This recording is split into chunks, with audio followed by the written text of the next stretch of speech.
Autism presents itself very differently depending on the child. It's very important to diagnose your child. For my daughter, she was fine to the point where she was 9 months. She hit all of her developmental milestones. As soon as she hit that 1 year milestone, it was like a switch. She had a huge regression, as in stop talking, stop answering to her name, no eye contact. She was still very social, right? She had a lot of different symptoms. Now, to me, I didn't think of anything different. And I was pregnant at the time. Thought she was just misbehaving. I was very fortunate that my sister at the time, she was a provider. So as soon as I gave birth, she said, I think Ariel has autism. My first reaction was, you're wrong. Like, this is impossible. My daughter cannot have autism, right? I'm fine. It's my first child. We don't have any family history of it. What are you talking about? So I became very defensive. She brushed it off and was like, okay, yeah, but I still need you to do this, and this. Even though I was angry, she did not allow me to just remain in my anger. She found like different services immediately. One of the very first tests that we did with Ari was a hearing test. The reason why is because it felt like she could not really hear us.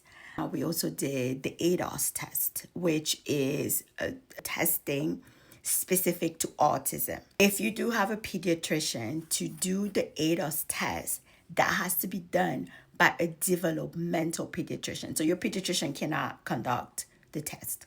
If you are suspecting that your child may have some type of delay, it's important to have your pediatrician. Now, the pediatrician should be able to, during your regular checkups with your child, which is why it's so important, they can detect whether your child does have some type of delay, okay? Some pediatricians are kind of lax, right? So they'll be like, oh, that's okay, your child will catch on. Now, we all have mama's instincts. So if you feel like there is something wrong with your child, please don't allow that pediatrician to talk you into waiting. One thing about autism or speech is that time is of the essence. The earlier you can catch on and you give your child the necessary treatment, you're setting your child up for success.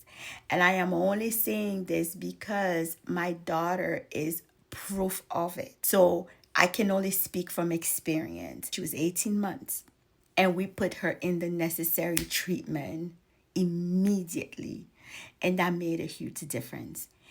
Anyways, if you're suspecting that your child has some type of a delay, remember, some of the symptoms can be masked. My daughter mastered mimicking. So it was kind of hard to even diagnose her because it was like she would watch you and she would literally mimic every single thing you did.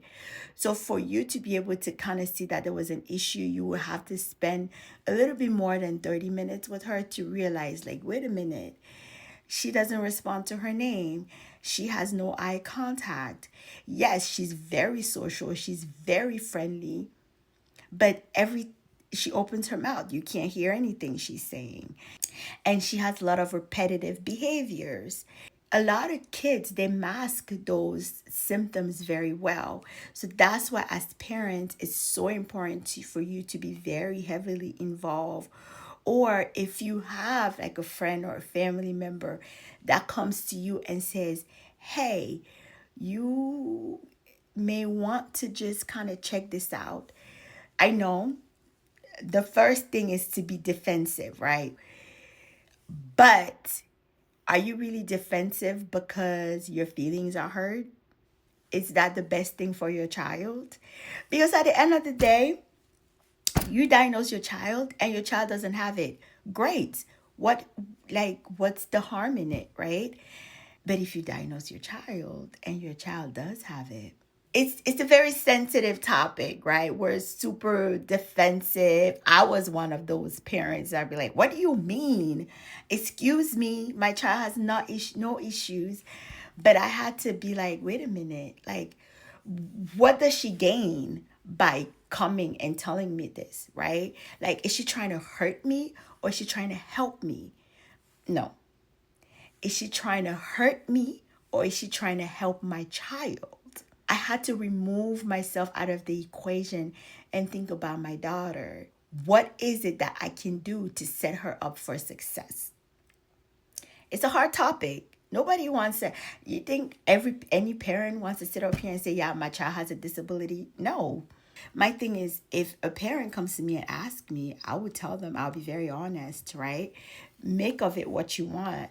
But at least I will have like a clean conscience that I kind of told you what the issue is. And, again, at the end of the day, as a parent, it's up to you to decide what you want to do with that information.